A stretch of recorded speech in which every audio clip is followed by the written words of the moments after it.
ஒரு நாட்டில் ராஜா ஒரு அறிவிப்பு கொடுத்துருக்காரு.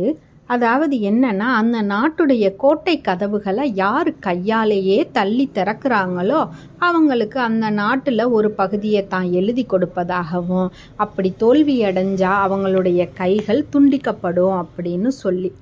அப்போ எல்லாரும் முயற்சி பண்ண பயந்துருக்காங்க.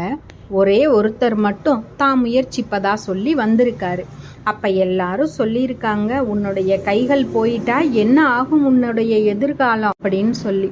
பரவாயில்லை, என்னுடைய கைகள் தானே போகுது, உயிர் போகலையே அப்படின்னு சொல்லி முயற்சி செஞ்சுருக்காரு. அந்த முயற்சியில் வெற்றியும் அடைஞ்சிருக்காரு.